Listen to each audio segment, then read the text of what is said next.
Nobody ever pays attention to them until they miss a cue. Sorry, guys. That's a hard job, right? It's a hard job. Is anybody happy to be out of school? I mean, are you happy for your kids to be out of school? No? Some of you are like, wish they were back in. One day was enough.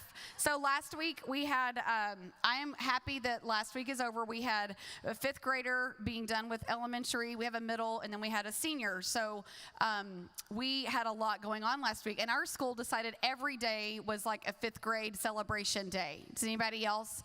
Every day. So, and I'm all in. I'm all in. You need me at 8, I'll be there at 8. And Corinne's laughing at me. I know. I'm like, okay, it's fine. I don't have a job or other kids. I'll just hang out at Newman all day. But I enjoyed it, but it was like people are like, are you sad about Jordan? I'm like, I'm more sad about the 5th grader. Anybody?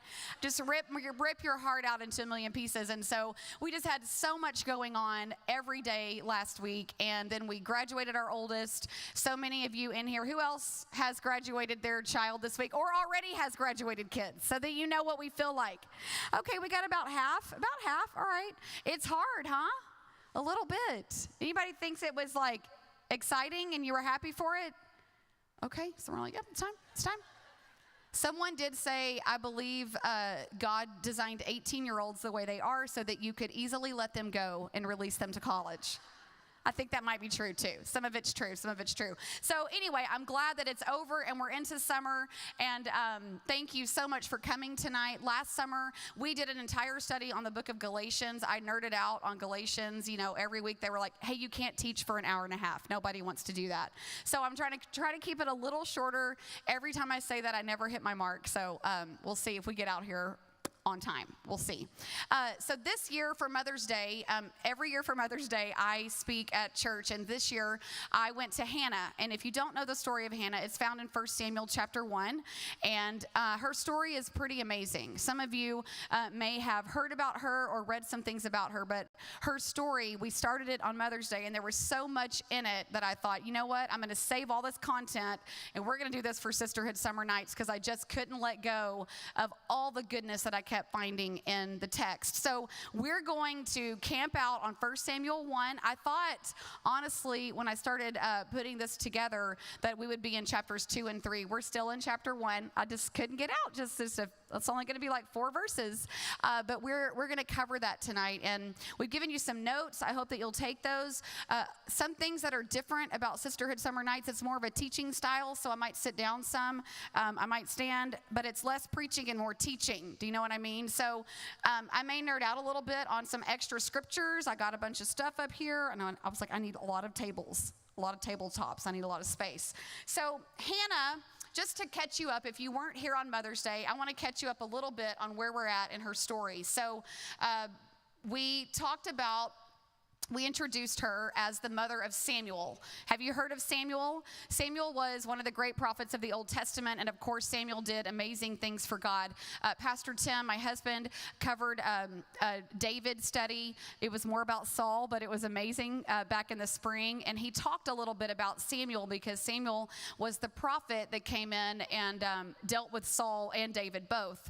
And so we were introduced to him in the spring as a man of God, as a wise, seasoned man of God. And so what I did was sort of track back to, let's talk about the beginning of Samuel and his story and how it all started out. So we heard a little bit about Hannah and talked about her beginnings. And what we saw in Hannah was this beautiful picture of a woman who was tethered to the heart of God, despite the pain that she was enduring, despite, she had this mean girl wife counterpart. You may remember her name. I called her Penny because her name is Penina, and that's a weird word. I don't want to say that over and over. Just call her Penny. So, and now she's lovingly referred to in our house. Tim will be like, well, she must be a Penny, talk about somebody or whatever. We hear stories. And so Hannah endured a lot of great distress, whether it was just another woman who was difficult to work with. Has anyone ever worked with a woman who was difficult to be around? Is there anybody that can testify? Okay. We are hard to work. Have we come to this? We are difficult. We're emotional. Some days are better than others, right? And you're like, some days everybody needs to leave me alone. Does anybody ever want to just put that sign on just wear the shirt that says, no. I love those shirts. They're negative, but some days, no. Just the answer's no. Nope, nope, nope. And then the super Christians came out with "Not today, Satan," and I was like, well, that's a better way to say that. I need to have that one on. That's good. But there's so much about Hannah that I think we can relate to. So whether it's what she dealt with this other wife that was in her household, or just her heart's desire going unanswered. And that was really the depth of what we wanted to see on Mother's Day, was that she kept begging God to answer her prayers, and it seemingly he kept answering her prayer for someone else. You know, that was one of the big things that I took away from the first part of her story in chapter 1, was that everything she was asking God for, she watched him give it to someone else instead of her. And I thought that was really relatable in our day. I wonder if any of us have ever been there where we're like, God, I keep asking you, why are you giving that to someone else? And so this is kind of some things that we talked about with Hannah, and where we ended up was where she was depleted and she was desperate for God to answer her in some way. Because sometimes when God is working on something, it's just that we feel like we're not hearing from him, but he's just waiting for the perfect time, right? And we think we're not hearing, he's not answering. Where is he? Did he forget about me? Does he even know who I am? And he's just up there waiting, because he's never late, Joy Kerr. He's never early, but he's always on time. Isn't that right? So we're the ones that are trying to hurry him along, and he's just patiently waiting for the time that he's going to show up. He's never not going to show up. That's the point. But Hannah finally finds herself there in chapter 1, verses 10 and 11. If you want to go back and reference that, she's depleted. She's on her face before the Lord. She cries out to him one last time in desperation, and this time she makes a deal with him. God, if you will grant me a son, I will commit him to you all the days of his life. Just whatever. Have you ever been there where you just want to make a deal with God because you're desperate for anything? You'll say anything, you'll do anything in order to hear from him, in order that he might answer your heart's desire. It might be about your kids. It might be about your marriage. It might be about a job. It might be about, a relationship. It might be about money. I don't know. It could be anything. But sometimes we get to that place where we are so desperate to hear from him, we'll say just about anything. And what I noticed when I kept going back to her is that her composure seemingly never wavered, and what I mean by that is, clearly here in verses 10 and 11, she's lost all emotional composure, right? She's just pleading before the Lord. She's on her face. She's desperate. And she's emotional. She's emotional. But she stands up. It says she gets up. She stands up. She goes to bed. She gets up the next morning, and she goes home. Okay. And then in verse 20, at the end, we see after some time, she has a baby. She gets pregnant. She has a baby. And now this is where we're going to pick up tonight. That was just the summary from last time. We're going to go to verse 24 through 28. We're going to read this, and then we're going to dissect it a little bit. So 1 Samuel 1, 24 through 28. Says, after he was weaned, she took the boy with her. They're going back to the temple to sacrifice. She takes the boy with her, young as he is. Scholars believe he was about 3 years old. They would nurse those babies till they're 3. God help them. I mean, weren't you glad you weren't born back then? You're born in this day and age. I'm like, when they're old enough to fight it themselves, that's enough. Anybody? Ever been in that awkward situation where a 3-year-old is nursing and you're in their presence? That's awkward. Oh, hi. You don't know where to look. I don't know if I'm supposed to look at you. I don't know what to do with myself. So she's weaned. She's weaned the boy. Here he is. As young as he is, she's going to take him with her. And she takes a 3-year-old bull, interesting, an ephah of flour, and a skin of wine. Well, she's got the steak, the bread, and the wine. She knows what to do, right? She knows. I mean, good for her. She knew what the necessities were. She brought him to the house of the Lord at Shiloh. She's going back to the temple. And this is a journey for their family and their entire caravan entourage of, there's multiple wives and there's all these kids. So they've got this whole group traveling. And so they go on this journey back to the temple to do their sacrifices annually every year. Verse 25, when the bull had been sacrificed, she brings the boy to Eli. Remember, he's the high priest that she had spoken with and had an interaction with. We're going to talk about that in a minute. She brings him to the high priest and she says, pardon me, my Lord, as surely as you live, I'm the woman who stood here right beside you praying to the Lord. And he's seen thousands of people come through here. But they had a special interaction we're going to talk about in a minute. I'm the one who was right here praying to the Lord. I prayed for this child right here, and the Lord has granted me what I asked of him. So now I give him to the Lord. For his whole life, he's going to be given over to God, and he worshiped the Lord there. First thing I want you to see, your first fill in the blank, is legacy leadership asks. ASKS. Legacy leadership has the bravery to ask. So interesting, I think, as women, is anybody in here independent enough that you don't want to ask for help? Do we have any independent souls in the room? I'm the president of that club. It's sometimes, I'm learning, right? Sometimes it's okay to say, oh, can I help you with that? No, I'm good. Well, maybe you should just let somebody help you every now and then. Does anybody need a support group? If you do, text me. Let's get together. I need some too. So Hannah asked. Now, there's a million scriptures that talk about this subject. I am going to give you some in a minute, but I want you to see the difference between asking God for every little whim and asking him from a place of need, from a place of discernment, from a place where he has led you there. So every little whim will be like, you know what, God? I could use $1 million. That would be fantastic. Great. Shows up in your mailbox the next day. Like there's impossible things. We can't just ask for every little whim. I would really like to have a job where I have 6 weeks paid vacation a year, $200K salary, every other Friday off. Well, that would be fantastic. That's a whim, though, right? It's not reality. Doesn't exist. So not asking God from every little whim that we have, or every little, nuance, every little, new hobby that we might possess, but it's asking God from a place that we're going to find this is going to be our framework for the rest of this discussion tonight. It's Psalm 37:4. And Psalm 37:4 in the HCSB says, take delight in the Lord and he will give you your heart's desire. Another version says, delight yourself in God and he will give you the desires of your heart. So some people will misquote that and say, God will give you all that your heart desires. But there's a little caveat at the beginning of that. You see that? Well, the first thing we have to do in that is to delight ourselves in God. That word delight, we don't use that a lot, but it means to find your happiness in God.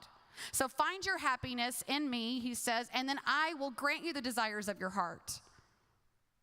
Now, what I've come to learn is, in my 40s, that what happens is when I find my happiness in God and I'm rooted and established there, that he changes my heart to mirror his desires and wants. Do you see how that's probably going to work? So it changes a little bit from my 20-year-old self, right? If you've grown any or seasoned any, even as teenagers, when you were little, you wanted things different than you want now.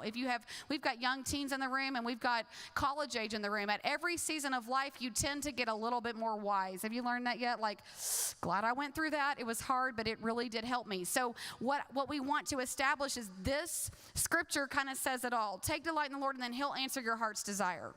So with Hannah, as we apply that, we see she was barren for years. So she tried and tried and tried and tried to get pregnant. And that was her big prayer at the beginning that we summarized, was that she was begging God for a child. Just one. Because Penny over here had like 12. Just one. Why do you keep giving? She's got plenty. Give me one. And she's mean. I'm a nice person. Just one. Just give me one. She's begging God to show up for her. And then, she'll be one of those people that's interesting to find in heaven. Because you want to go, Hannah, what was it like? When was the point that you realized God was teaching you something along the way? Don't you just want to ask those questions? Because don't you want to go back and tell yourself 10 years ago, hey, just hang on there, because you're going to be so thankful for this lesson in 10 years. It's going to get you through what you need then. And sometimes we forget that when we're waiting on God, when we've asked him and we're waiting, that he's doing something in the middle of that. It's not time yet. But having the bravery to ask, well, that takes something. Because I wonder if anybody has ever been conditioned that when you have gone without for so long, you just sit in the muck of that. Is anybody conditioned to that from childhood or any experiences along the way? Maybe some abusive relationships Surely in the room we've got some of those that there's so much pain back there, you just don't ask for anything because it was just easier to go without. And I think we have to get to the place where we're okay to ask God for his great blessings. I'm just going to rapid fire give you some scripture references that you can look up later. Get ready to write. Philippians 4:6 says, be anxious for nothing, but in everything by prayer and thanksgiving, let your requests be made known to God. That's a pretty familiar one. So everything can come to the Lord. 1 Chronicles 16:11 says, seek the Lord in his strength. Seek his face continually. Well, that's like a never-ending process. Matthew 7:7, familiar verse, it says, ask and it will be given to you. Seek and you will find. Knock and the door will be open to you. There's that word ask again. There's a million. 1 Thessalonians 5:17, pray without ceasing. Simple verse. Pray without ceasing. That's that continual motion over and over. Psalm 17:8-9. Let me see if I can find it. And if I can't, I'm going to pull it up in my Bible. Psalm 17:8-9.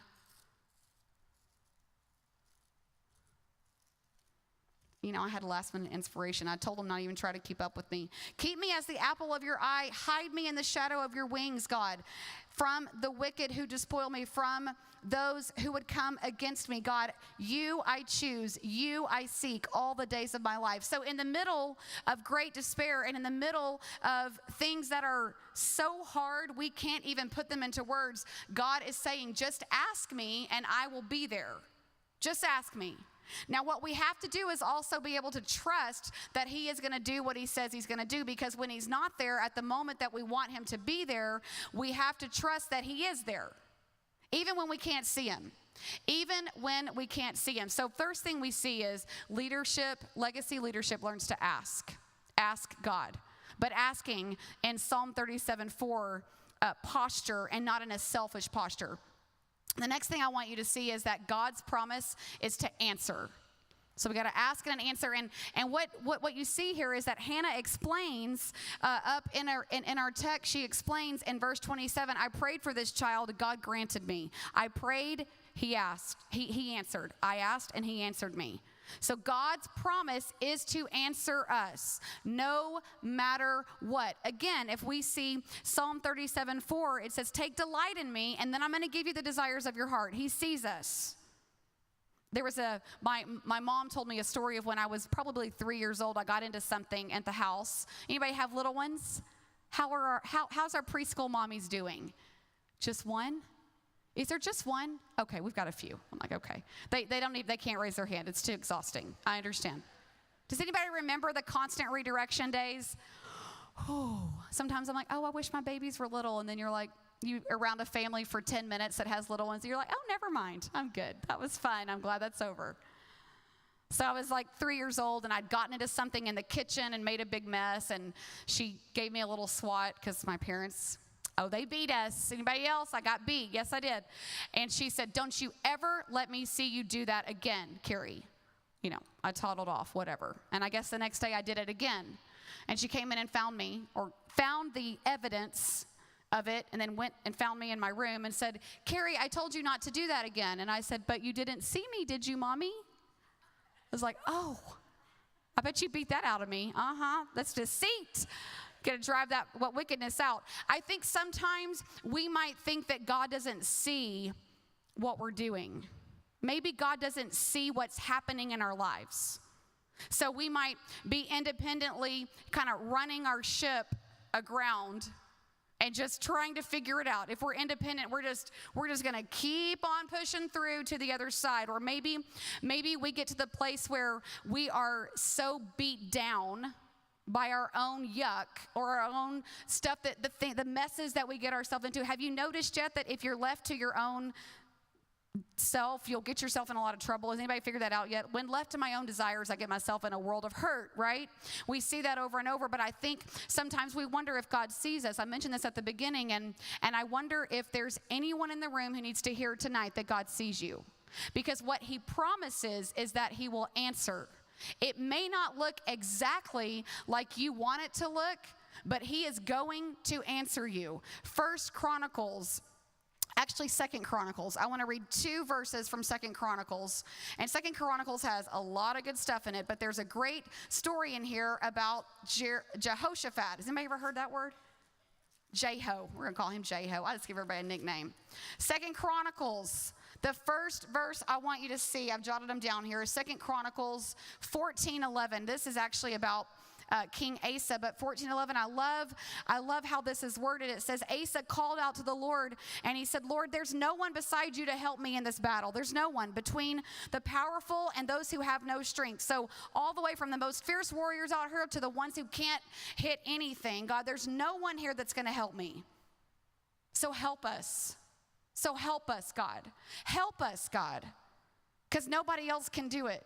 Because we trust you, and in your name, we have come against this great army. 2 Chronicles 20:12 is the story of Jehoshaphat, Jeho, I'm going to call him that. And this is a great verse. You may have heard it. You may have seen it printed on things. A lot of people have this. I love it because they're in the middle of this battle, and this is a beautiful story of worship and prayer. And I can't go into it tonight, but if you have a chance to read it, 2 Chronicles chapter 20 is amazing, but this verse kind of says it all. Oh, our God, will you not judge them? We don't really need to know any other context. Can you hear the pain in that? God, will you not judge them? Why do they keep getting away with what they're doing? Has anybody ever seen this unethical behavior or things that are happening around you and it doesn't make sense, or someone's betrayed you, someone's maybe betrayed a confidence or cheated on you in marriage, or just sneaky behavior, maybe stepped over you in the corporate world or in school, even if you're a teacher or administrator? You've seen this, surely. God, why won't you judge them? For we're powerless. We are powerless. God, I am powerless against this enemy that is before me. I don't know what to do, but my eyes are on you. And then, of course, what we see is that God comes straight through for them. Another great verse is in Psalm 4:1. It says, answer when I call, God. You relieve me in my distress. Be gracious. Hear my prayer. He relieves us. Psalm 107:6. They cried out to the Lord in their trouble. He delivered them from all their distresses. There's so many testimonies of God answering our hearts. And I wonder if let's take a deeper dive. Let's just go next level on God seeing us. Not only does he see you walking around, talking, interacting, living your life, he sees your heart. Now that is something we don't show everybody, right? As women, do you learn to keep that tucked back?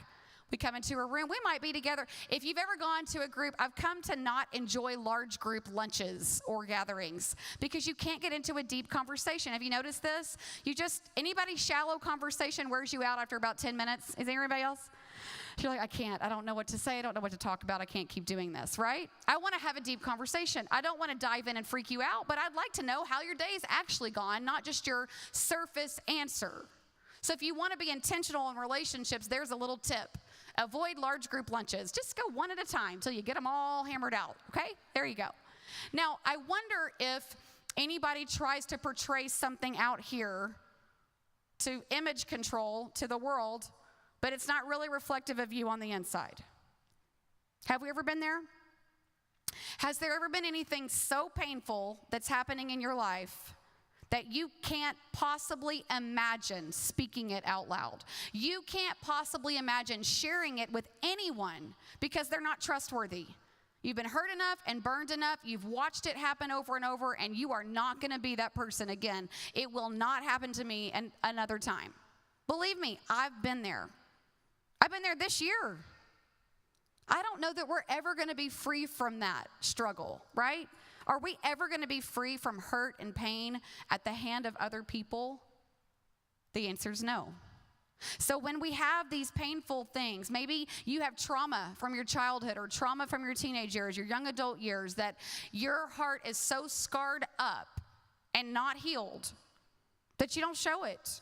So you image control all the day long. Social media, with friends, at work, in your home. You just image control because that's easier than actually showing your heart to someone.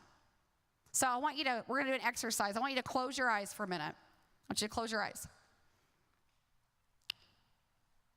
And I want to ask you if you can identify in your mind like the thing that you struggle with the most right now, currently, your current Struggle bus every day. What is it? Let you just get that picture in your mind of what that is. Hone in on which of your struggles is the most stressful thing. And then I want to ask you, when we say the phrase, does God see my heart? Does he know my heart? Like, do you understand my heart? What does that mean? I want to ask you, what are your thoughts about that struggle? What is your mindset about that struggle? How does it drive your thought patterns, that one thing? How does it take over your day? How does it ruin and color and maybe drop a little cancer in on other areas of your life? All of the answers to those questions, I would say, would answer what our heart is about a matter. And if you've settled it with God, that's awesome. Share how you do that with the women in your life. But for a moment, I just want you to understand that God sees every answer to every question I just asked you. He knows your heart.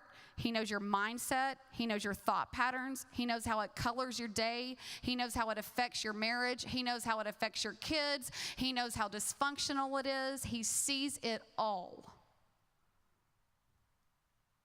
And the great verse in the New Testament that says, every promise of God is yes in Christ Jesus.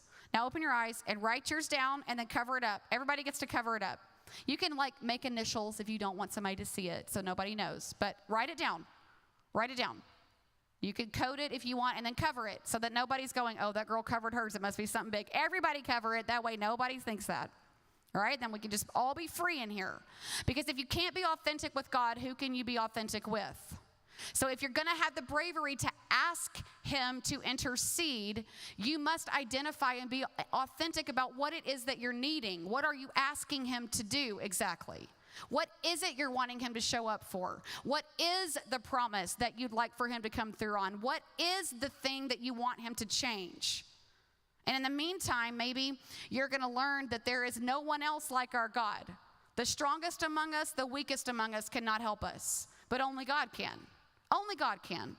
That's why that verse is great, but I wonder if there's anything in us that needs to be adjusted or come into alignment with God so that he can answer that desperate place that we just identified. He can answer that struggle in a way that would change you. Now, the third thing I want you to see is that legacy leadership takes action. So you have to ask, God answers, and then we got to take action. And we're going to be on this for the rest of the night, just probably about 15 more minutes.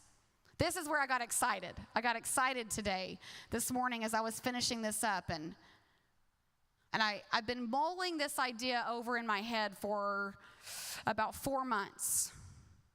God kind of slapped me over the head with it. Have you ever had one of those like, bam, Jesus, Jude, God moments, whatever, something. Like where you're like, okay, I got that. I had to write that down 1,000,000 times.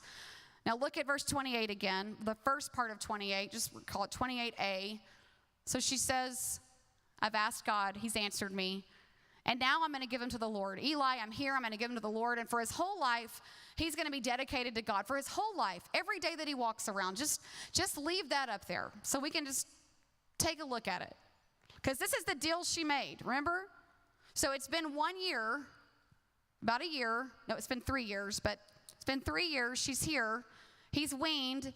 She's ready. She's brought him to the temple. What we didn't read, we skipped over a few verses as we started, was that her husband, when the baby was a year old, when it was time to go back for the temple, a year after she originally had this moment with God where she begged and pleaded, and then he answered her and she got pregnant.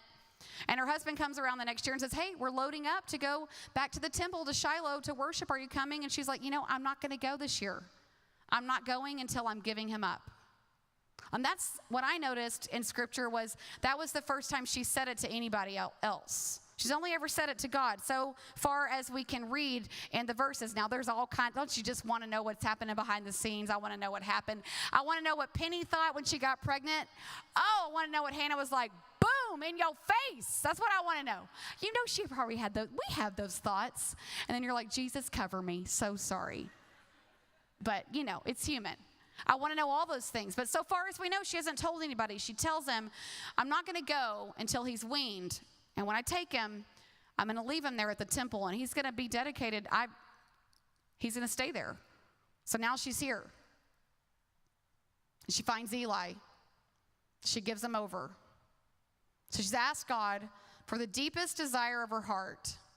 And with her happiness firmly rooted in God's plan, she meets him at his promise, and she continues on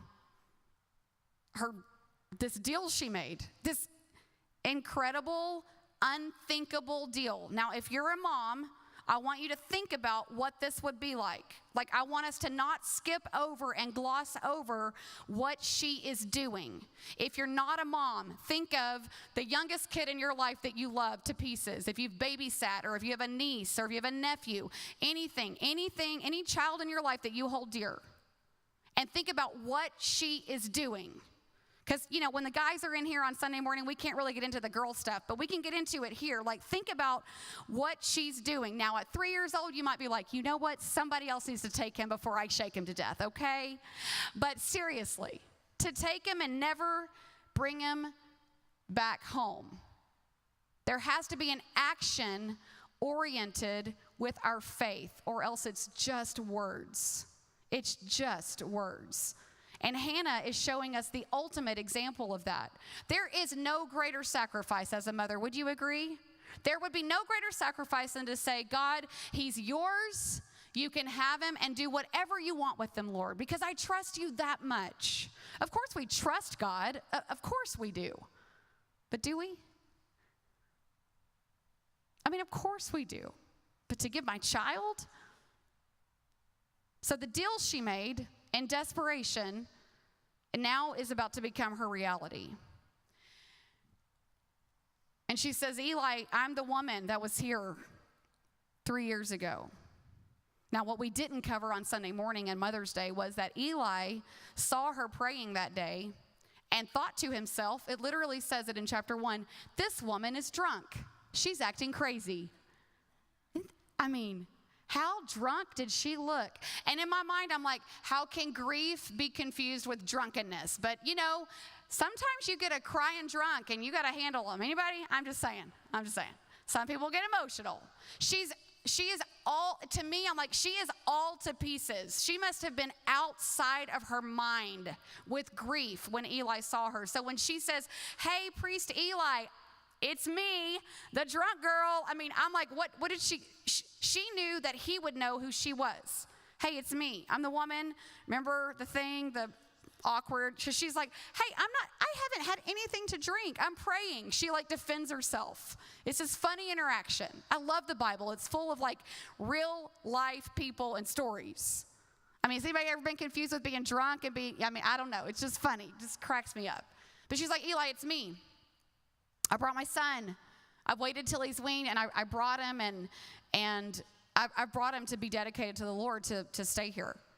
And in my mind, she's so confident that he's like, okay.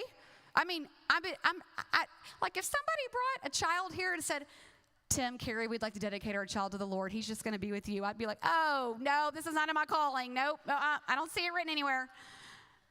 And she just confidently walks in and says, here he is. And he's like, all right. God obviously must be at work, right? But the thing that I want us to see is brokenness comes before breakthrough. And this idea of breakthrough, we've talked about this so much on Sundays.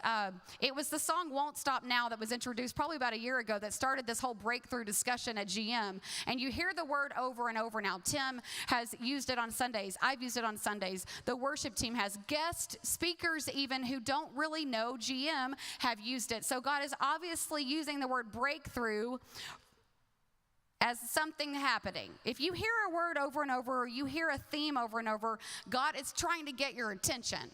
So back in February when we had winter weekend with the kids, with the teenagers, this concept kept coming up over and over and over and over. And man, it just stuck with me. I just kept thinking about the concept of breakthrough. And I just molded over. And then, of course, working closely with teenagers, what you see is that they have a moment with God, they have an interaction with God, but then they might go back on it within 2 days, a week, I mean, God help us, we're all the same, right?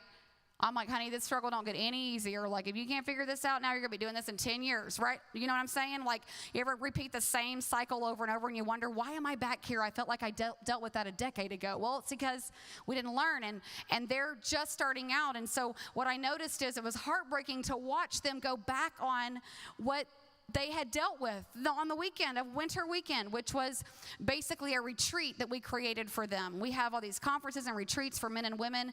We created it for the students, and it was amazing. It was amazing. But there's always going to be some who lose it. Has anybody ever had a moment with God, you don't have to raise your hand, and then you lost all the passion and fire for it pretty quickly because life just bulldozed you as soon as you got to work on Monday? I mean, we have an enemy walking around trying to devour us, so it makes sense, right? Logically, you can see how that can happen. But when I kept watching one after another fall and then come back, and they would either call us or come by the house, or we'd talk here at the church, and man, I just kept thinking about breakthrough. And it hit me that we tend to break our breakthroughs. We don't tend to keep them. We tend to break them. There's this beautiful old hymn. One of the lines is, bind my wandering heart to thee. Beautiful hymn. And it's like, Lord, just tether me to you so I don't get lost again, right? Just rope me in and harness me so I don't get lost. And it's not like that struggle goes away. As a teenager, you see it as I watch these teens, and then I notice it all through adulthood myself, not just in the people that we minister to, but in myself. It's like, God, tether me to you. Why do I break that breakthrough over and over and over? And then I started putting these pieces together with these scriptures, and it started to come alive that Psalm 37:4 says, just like we said, our framework, our heart must be in sync with God. Then he answers the cries of our heart. And brokenness has to come before breakthrough. But breakthrough is not just the moment that you have an enlightenment of truth, or an enlightenment that you need to change something, or God is like revealed. You ever heard this? God has revealed to me that I smoke too much. Okay, God has revealed it to you. Okay, now what are we going to do about that, right? What are you going to do about that? We used to have a Bible study teacher here that would ask everybody that. What are you going to do about that? Action. The breakthrough is not the enlightenment. The breakthrough is the hard work after the enlightenment. So brokenness comes before breakthrough. And then I have to ask, are you a breaker or a builder? That's the next fill in the blank. Are you a breaker or a builder? You break it, or do you build on it? Because after that moment, that's when breakthrough happens. When you have a chance to choose this thing that you've been struggling with for years, and you come into the presence of it, and you let it go, and you walk the other way. That's the breakthrough moment, right? When you're released from being under the tyranny of this thing that's had control of you for years, whether it's an addiction, whether it's a habit, whether it's your words, whatever it is. Breakthrough comes when you finally can stand, we call it like standing in victory over something. Like you have a chance to fall into it and you don't. Now, how can we build? The only way we can build is if our hearts are tethered to God. So the whole process starts with your heart being in line with God. Sync me up with you, God. Put me in line with you, and then he's going to give me the desires of my heart, but the desires of my heart change according to what God wants for me. But we can't do that. We're going to break it every single time if all we ever do is look at the external, and all we ever do is just look at what's happening around us. And if we're never broken, you ever heard somebody say, oh, she just needs to hit her rock bottom? Have you ever heard that phrase? Like you see someone that struggles a lot, and you wonder like, what is it gonna take? Let's go. God is like flashing lights over you. We see it. Do you see it? And what I've seen so many times in ministry is that some people are just hard learners, stubborn. I mean, I know no one in this room is stubborn, not me for sure. But some of us are stubborn, and it takes a lot to get our attention. Or some of us are just so headstrong that God has to break us down, all the way down. But we won't be able to have these breakthroughs, meaning like this full action plan, if we aren't broken. Brokenness has to come before breakthrough. So to be in a position to hear from God, we have to be broken.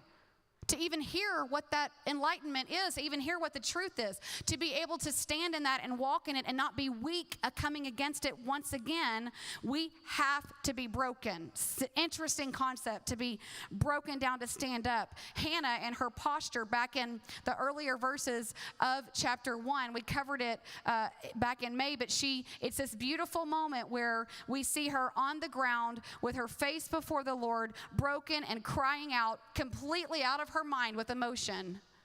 And she finishes her prayer, and it says, and Hannah stood up and she worshiped. It's like this idea of being broken so you can stand, being crushed under the hand of God so you can stand up again. Has anybody been there? I told the students at Winter Weekend, and I would be amiss not to talk about this tonight, but I had a year. I've had a year. I've tried to be authentic about it in some ways with some groups that I've been a part of, but it's scary for me to say that out loud from a stage. It's been one of those years that's been very difficult emotionally, relationally. One, loss after another, so to speak. Has anybody ever experienced that? I got off social media for 4 or 5 months because I couldn't take all the things. And does anybody ever get just sick of it? I just took it off my phone completely. I'm easing back in a little bit to be connected, but I had to get to the place to almost remind myself in the Lord that what he thinks, what he's called me to, where he's going is the only thing that matters. That's it. And where my heart is in the middle of that equation. And I just wonder if we ever get to the place where we got down before the Lord and we just stay there. We don't have the courage or the strength or the desire or the emotion to stand back up. And what happens is, staying in a place of prayer for a season is a beautiful thing. But we're all called to impact the world. So at some point we got to stand back up and do this thing. We got to live the next day, right? You got to do it again. You might want to crawl under your blanket and put the covers and just la, la, la, la. But we can't, right? We're not allowed to do that. So if you're in that place, my encouragement to you is that you're in a place of brokenness and we know breakthrough is coming. And when it comes, you have to take an action item. Even if it's one thing at a time, just one action item at a time, one thing, one step toward what God's calling you to, one step away from the thing that he's brought you out of, one step away from the difficulty and the temptation and the struggle and the noose that's been tied around your neck, one step away from that, and the next day another step and another step and another step. That's all you have to do. And then you're going to walk some steps away from it, and you're going to trust God, and your heart's going to be tethered, and he's going to show up in the middle of that promise, and you're going to see breakthrough in your life. That's the recipe. That's what we see from Hannah. She's asked God. He's answered her prayer. She's now experiencing breakthrough, and when it comes, you have to choose to break it or build it. That's our choice. There's just no way around that process. I think life, as I've lived some time now with the Lord, I think that life is one big lesson, right, of learning to do that a little bit quicker than last time. And then you might have a disastrous epic fail, and you're just like sprawling around. And he's just right there to pick you up again. And there may be that no one ever knows. No one ever knows. But you know, and God knows. Now let's wrap this up with the very last words of chapter 1. Legacy, leadership, worships. The last thing I want us to see. Put all of verse 28 up there if we can. In verse 27, she's like, I prayed for this child right here, this child that I'm holding on to him, this child. I prayed for him. God gave him to me. Now, verse 28. So now I'm giving him back to the Lord. priest Eli, giving him back. His whole life, he's going to be given over, and he worshiped the Lord there. Now, I immediately wondered, who is he? Who's he? Is that dad? Is that the priest? Is that the kid? Like, why? Why don't I have more context? Anybody? Well, I don't know who that is. Who is that? He worshiped there. Okay. Well, let me dig in that a little bit. So Tim and I started digging around and doing some research, trying to find out how we would find out who he is. That's all we have. Then it starts the next chapter. That's it. And we came to realize the root word of this is plural, so most scholars agree it was Samuel and his mom that bowed down to worship. The word actually means a bowing down. So this 3-year-old bows down to worship as his mom transfers him over to the Lord into his care. Now remember that Hannah started this whole process where? On her knees in worship. And then she stood to worship. And then she goes back home. And she waits for God to show up. And then he shows up. And she builds on the breakthrough that he's given her. And as she holds this child's hand, and he hears her say, he's not going back home. I don't know if they've talked about it before this moment, but he knows he's not going back home. This is his life. This is his house. This is the guy. I hope Eli's a nice guy. And he bows down and he worships the Lord. Where did he learn that from? Where did he learn that? He did not pick that up without someone showing him that. They will emulate what we put in front of them.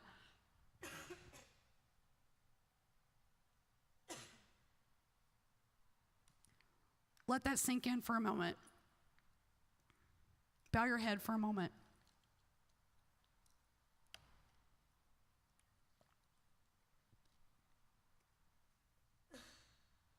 They will emulate what we put in front of them.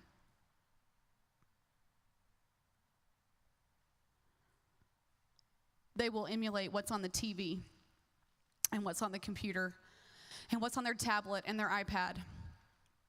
They will emulate the friends that you let them hang out with. They will emulate who they follow on social media. They will emulate you.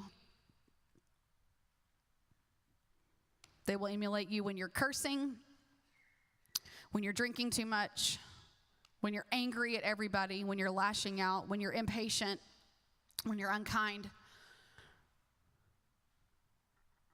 They will emulate whatever is put in front of them. They will emulate a life that's busy and crowded, that you don't have time ever for anything but what you make them do. Sports, school, extracurriculars, but not church. They will emulate whatever you put in front of them. And on the positive side, they will emulate whatever you put in front of them. If you teach them that God moves and breathes through the local church, and you put them in a position to hear from God in that context, they will emulate what you show them, what you put in front of them. They will emulate what it means to get up every Sunday and go a little bit early and serve on a team and be a part of that mission in the local church. They will emulate that. They will emulate kind words. They will emulate loving, godly marriage, that the parents are in love with each other. They will emulate big brother, big sister behavior if it's good, if it's bad, if it's difficult. They will emulate the friends that you put around them, as I said before. But if it's good people and you're careful and protective, and you take note when they say, that boy is not a nice boy. He's not nice. She's not nice. Pay attention. There's something in that. They're going to emulate what you put in front of them. They're going to emulate if they see you standing in church week after week, unmoved, not passionate, not interested, checking it off the list. They're going to emulate the check off the list. They're going to emulate when mom's hands are thrown up in worship because she's seeing Jesus so real. There's no other expression available at the moment. They're going to emulate what you put in front of them. So when we talk about legacy leadership, if you don't have kids in the room, but you have someone in your life that you influence, Think of them. God is using you in some way for someone behind you in age. So legacy leadership comes with a great responsibility, because never has there been a clearer picture than Hannah and Samuel. This 3-year-old drops to his knees to bow before the Lord in worship, and the priest, almost in agreement that he's giving his life willingly to God. That doesn't come without someone showing him that. We're going to turn on some worship music. The band's gone home, and I don't want to miss a moment to just have some time with God. So, we're going to get out of here in a few minutes, and you're going to get back to life and get home and get the kids to bed and go eat dinner if you didn't do that yet. And before we do all that, turn it down just a little bit. Before we do all of that, let's go ahead and take the posture that Samuel took and let God work. Because there's something beautiful about a willingness to be used, a willingness to hand over the thing that you might want to hold on to. Everyone was given some papers as you came in. I think they're on your seat, some little, a little note card. I want you to write on there something you need prayer for. Maybe it's the thing you identified earlier. You can keep it anonymous. I'm going to ask you to turn those into these baskets. And then each of us is going to take one out at the end and pray over that card all week long. We don't need names. We don't need phone numbers. We don't need contacts, because God knows.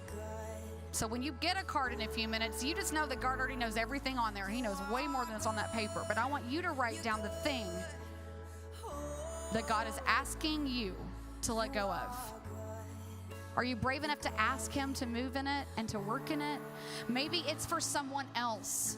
If you're a person who's blessed enough to kind of be in a good place and you've got things kind of worked out, you're moving pretty good, then ask God to bring to mind who it is in your life that needs a breakthrough. And not just the moment of truth revealed, but the steps after. Who needs to break it? Years and years of a bad cycle. Who needs to build on the breakthrough that God has given them? There has to be something. And when you get done writing that down, you can come and put them in the basket here. You can turn the music up in the back. This song will just crush me every time. Beautiful words. Come and let's take the lights down a little bit more, turn the music up a little bit, and let God just work in the room for a moment.